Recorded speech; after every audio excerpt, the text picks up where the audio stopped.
굿모닝 안녕하십니까. 오늘 마태복음 2장 13절에서 23절 말씀을 가지고 함께 오늘 나눠보려고 합니다. 마태복음 2장 13절에서 23절 제가 읽어드리겠습니다. 그들이 떠난 후에 주의 사자 요셉에게 현몽하여 이르되 헤롯이 아기를 찾아 죽이려 하니 일어나 아기와 그의 어머니를 데리고 애굽으로 피하여 내가 내게 이르기까지 거기 있으라 하시니 요셉이 일어나서 밤에 아기와 그의 어머니를 데리고 애굽으로 떠나가 헤롯이 죽기까지 거기 있었으니 이는 주께서 선지자를 통하여 말씀하신 바 애굽으로부터 내 아들을 불렀다 함을 이루려 하심이라.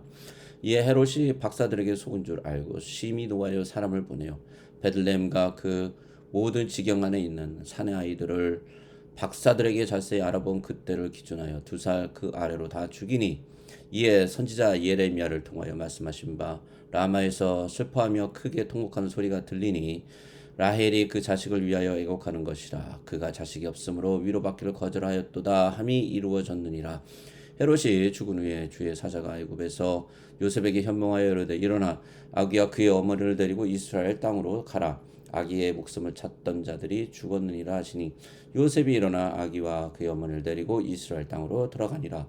그러나 아칼라오가 그의 아버지 헤롯을 이어 유다 임금 됨을 듣고 거기로 가기를 무서워하더니 꿈에 지시함을 받아 갈릴리 지방으로 떠나가 나사렛이라는 동네에 와서 사니 이는 선지자로 하신 말씀에 나사렛 사람이라 칭하시리라 하심을 이루려 함이로라. 하나님 아버지 말씀을 가지고 우리가 이 아침에 주님 앞에 습니다. 주님, 우리의 귀와 눈을 열어주시고 우리의 마음이 열려서 주의 말씀을 받는 축복을 받는 그런 아침 되게 하여 주시옵소서. 예수 그리스도의 이름으로 기도합니다. 아멘. 헤롯은 동방 박사들이 가지고 올 소식을 기다리고 있었습니다. 바로 메시아 왕이 언제 정확히 어디서 어떤 아기가 태어날지를 기다리고 있었던 것입니다. 그 아기를 찾자마자 군대를 파견해서 예수님의 부모로부터 빼앗아 바로 죽여버리려고 했습니다. 헤롯의 이 악한 계획을 하나님께서는 벌써부터 알고 계셨습니다. 동방 박사들이 떠난 후 하나님의 사자 요셉의 꿈에 나타나셨습니다. 사자가 그리고 애굽으로 피난을 가라고 알려주셨습니다. 헤롯이 군병들을 보내서 제노사이드, 즉 2살 아래의 아이들을 다 죽일 작정인 것을 아셨기 때문입니다. 밤에 꿈을 꾸고 꿈에서 깨어나자마자 바로 애굽으로 피난을 떠났습니다. 그런데 왜 하필 애굽일까요? 애굽 외에 다른 지역도 많습니다. 이둠에 나바티아, 시리아, 페니키아 왕국은 유대에 가까이 붙어 있는 지역이지만 헤롯 왕이 아닌 다른 왕이 다스린 곳입니다. 그런 곳으로 피난을 가도 되는데 하나님의 사자는 애굽으로 피난을 가라고 명령합니다. 그 이유가 15절에 나옵니다. 같이 읽겠습니다. 헤롯이 죽기까지 거기 있었으니 이는 주께서 선지자를 통하여 말씀하신 바 애굽으로부터 내 아들을 불렀다 함을 이루려 하심이라. 하나님의 아들을 애굽에서 불렀다라는 뜻이 무엇일까요? 왜 선지자는 이런 말을 한 것입니까? 애굽하면 무엇이 떠오릅니까? 출애굽이 떠올라야 됩니다. 출애굽의 클라이막스는 하나님을 대적하는 바로에게 마지막 재앙을 내리신 것입니다. 마지막 재앙이 무엇입니까? 바로와 애굽에 속해 있는 모든 장자와 심지어 가축의 첫 새끼까지 다 죽이신 것입니다. 첫째 아들을 죽이셨다는 의미가 무엇일까요? 그의 힘의 세력과 근원을 꺾으셨다는 뜻입니다. 애굽에 속한 첫 아들, 첫 새끼들이 다 죽어 통곡이 일어날 때 이스라엘 백성들에게는 어떤 은혜가 임합니까? 1년 된 어린 양을 잡아 피를 받아 문설주에 바르게 했습니다. 그리고 그 피가 말린 집안에 있으면 하나님의 사자가 그 집을 넘어갔습니다. 유월이라는 뜻은 넘어가다라는 뜻입니다. 원래 애굽 사람이나 이스라엘 사람이나 다 하나님 앞에 죽을 수밖에 없는 죄인들입니다. 그런데 은혜를 베푸셔서 이스라엘 사람들의 첫 아들과 첫 태생에게 생명을 주신 것입니다. 그리고 더욱 충격적인 것은 하나님께서 이스라엘을 자기네 자녀로 삼으셨습니다. 죽은 자를 살리셔서 산자같이 받아주신 것입니다. 이것이 하나님의 입장에서는 애굽에서 내 아들을 불렀다라는 의미가 되는 것입니다. 그런데 다시 아기 예수님이 애굽으로 피난을 가셨습니다. 그리고 헤롯이 죽고 나서 애굽에서 이스라엘로 다시 부르심을 받습니다. 꼭 이스라엘이 애굽으로 내려갔다가 다시 가나안 땅 이스라엘로 부르심을 받은 것 같습니다. 것과 같습니다. 이스라엘을 애굽에서 부르시는 분명한 목적이 있으십니다. 그것은 하나님의 백성을 삼아 하나님의 나라를 온 세계에 전파하는 제사장 나라를 삼으려고 하신 것입니다. 출애굽기 19장 6절을 같이 읽겠습니다. 너희가 내게 대하여 제사장 나라가 되며 거룩한 백성이 되리라. 너는 이 말을 이스라엘 자손에게 전할지니라. 제사장의 역할이 무엇입니까? 죄사함을 받도록 인도하는 사람입니다. 하나님과 죄인을 연결해서 하나님 앞에 이 죄를 해결하도록 하는 그런 중간 역할을 하는 사람이죠. 온 세계를 향해서 이 엄청난 역할을 받았습니다. 이스라엘은 바로 그런 역할을 감당해야 되는 것이죠. 그런데 정말 이스라엘이 제사장의 나라가 되었습니까? 아닙니다. 가나안 땅에 들어가자마자 타락했습니다.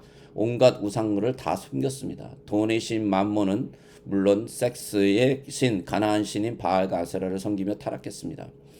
하나님께서 다시 타락하고 망가진 인생들을 구원하시는 그 시점에 예수님의 삶의 한 부분인 어린 아기의 피난을 통해 분명히 말씀하십니다. 이제 온전히 제사장의 나라가 되게 하기 위하여 내 아들을 애굽에서 불렀다라는 말씀입니다. 그래서 애굽에서 불렀다라는 의미는 하나님의 대제사장으로서 불러내신 것을 의미합니다. 이것은 예수님을 통해서 죄의 노예로 살던 모든 하나님의 백성들을 또한 애굽에서 불러내심을 예표하신 것입니다. 요셉과 마리아가 아기 예수와 함께 애굽으로 피신 가신 후 헤롯은 한참을 기다렸지만 소식이 오지 않았습니다. 예루살렘과 베들레헴은 엎어지면 코닿는 지역입니다. 하루만 해도 걸어서 갔다 올 수 있는 거리에 떨어져 있었습니다. 약 10km에 불과했습니다. 그런데 며칠을 기다려도 동방에서 온 수상한 사람들이 오지 않는 것입니다. 헤롯은 속았다는 것을 깨닫게 되었습니다. 사실 동방박사들은 속이려고 할 것도 없습니다. 그냥 자신들의 길을 간 것뿐입니다. 다만 헤롯이란 작자를 알고 나서 피한 것뿐입니다. 헤롯 혼자 열받은 것이죠. 아기의 신상 명세만 있다면 확실히 죽일 수 있었을 텐데 이제 아기의 신상 명세서를 어디서도 얻을 수 없는 경우가 된 것입니다. 헤롯은 아주 잔인한 계획을 세웠습니다. 아기가 태어난 시기를 계산하고 그와 비슷한 아기들을 다 죽이기로 한 것입니다. 그리고 계획을 실행했습니다. 그날 또는 그 밤이 어떠했겠습니까? 끔찍했을 것입니다. 권력 독착증을 보이는 미치광이 왕의 명령에 따라 그 지역에 있는 2살 아래의 아이들이 다 도살을 당하듯 죽었습니다. 헤롯이 이렇게 아이들까지 죽이려고 한 이유가 무엇입니까? 자신의 왕권을 빼앗는 메시아 왕이 태어났다는 그 소식 때문입니다. 왕의 권력에 빠진 사람들은 다른 사람들의 목숨이나 삶에 대해서 전혀 신경 쓰지 않습니다. 헤롯은 심지어 자기의 권력을 빼앗아 간다는 광박관념에 잡혀 자신의 사랑하는 아내, 자신의 가족들까지 죽였던 사람입니다. 자신이 죽을 때에도 여리고 관리들을 다 죽이라고 명하며 죽었습니다. 권력에 미친 미치광이입니다. 사랑하는 베다니 성도 여러분, 우리의 영혼 속에 왕자가 있다는 걸 아십니까? 이 왕자의 대부분 우리 자신이 앉아 있습니다. 그 왕자에 앉으면 왕이 됩니다. 왕은 자신의 권세를 사용합니다. 자신에게는 100% 발휘할 수 있습니다. 그러나 좋은 것이 됐던, 그것이 좋은 것이 됐던, 그것이 나쁜 것이 되었던, 그것이 악한 것이 되었던 자신의 마음대로 100% 활용합니다. 그래서 우리 마음대로 생각하고 결정합니다. 그런데 문제는 자신이 그 권력의 권좌에 앉아 있는 것이 문제가 되지 않는다고 생각하는 것입니다. 더욱 문제는 그 권력을 다른 사람에게 자신이 속해 있는 공동체, 즉 주변에 행사하려고 합니다. 그 권력의 행사가 잘 되지 않으면 어떻게 합니까? 주변을 공격하거나 복종하라고 협박하거나 말을 만들어 모함하거나 자신에게 동조하지 않는 사람이 나쁘다고 선전합니다. 그래서 힘을 모으거나 자신을 따르게 만듭니다. 왜 이렇게 합니까? 그 권력의 왕자에 앉아있기 때문입니다. 그리고 그 누구도 이 왕자에서 절대로 내려오려고 하지 않습니다. 만약 누군가 자신의 왕자를 건들거나 왕자를 흔들면 바로 전쟁을 선포합니다.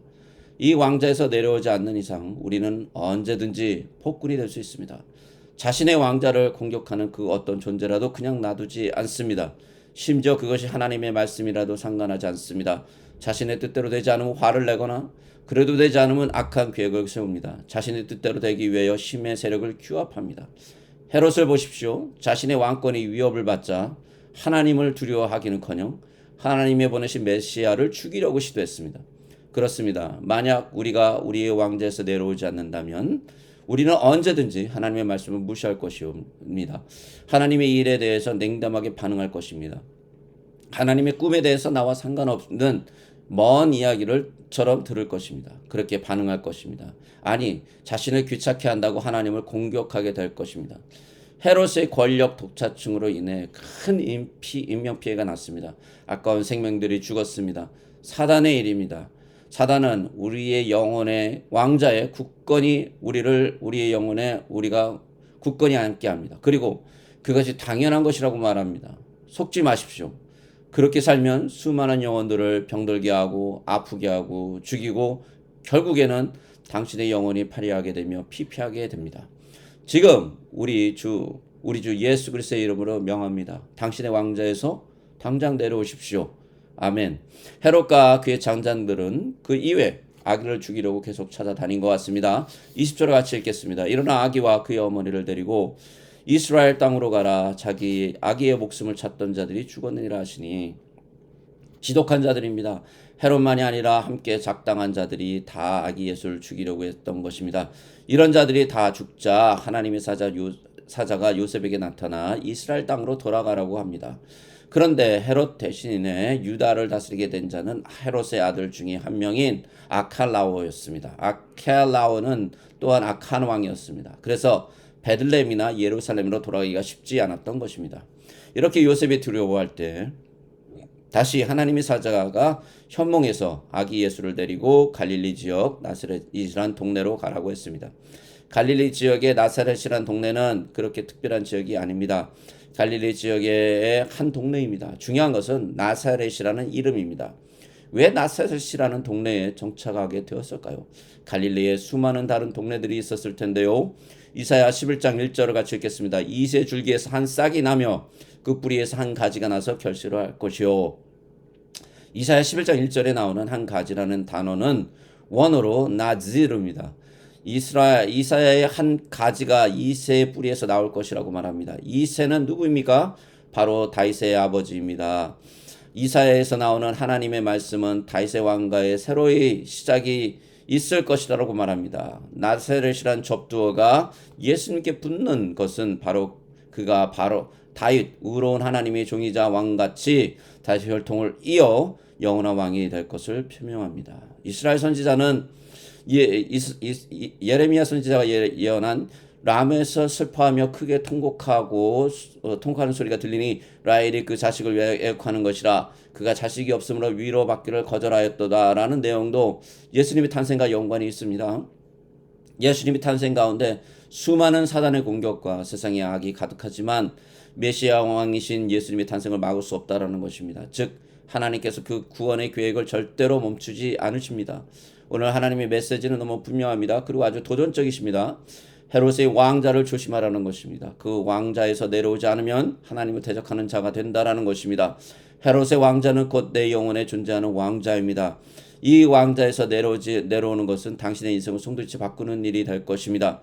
왜냐하면 천국과 지옥이 여기서 갈립니다. 이 땅의 삶도 헤롯으로 사느냐 아니면 하나님의 종으로 사느냐 천지 차이일 것입니다.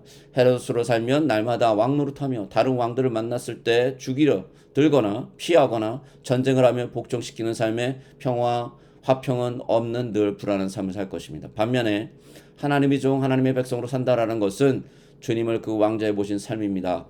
이 삶에는 하나님의 빛이 비치고 하나님의 말씀이 그의 삶을 주장하며 전능하신 하나님과 친구처럼 동행하는 삶을 사는 것입니다. 이 말씀을 들을 수 있는 것이 하나님의 큰 은혜입니다. 왜냐하면 지금 하나님께서는 당신에게 말씀으로 도전하고 계시기 때문입니다. 하나님과 함께 하는 삶은 대박 나는 삶입니다. 왜입니까? 우리가 하나님의 나라, 그의 영광의 백성, 제사장의 나라가 되기 때문입니다. 그리고 그의 하나님의 영광이 우리를 통해서 우리 주변에, 우리 가정에, 우리 일터 위에 퍼져나가게 되기 때문입니다. 결국은 우리들을 통해서 하나님의 영광이 드러나고 하나님의 통치가 드러나기 때문입니다.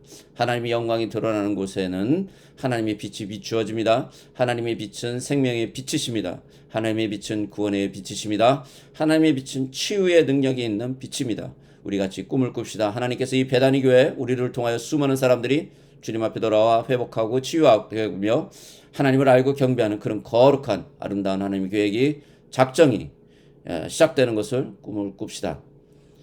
같이 기도하겠습니다. 하나님 감사합니다. 주님, 당신의 작정, 당신의 계획이 우리들을 통해서 이루어질 줄 믿습니다. 왜냐하면 당신의 계획이기 때문입니다. 우리들은 이 엄청난 계획과 작정을 알려주심을 감사합니다.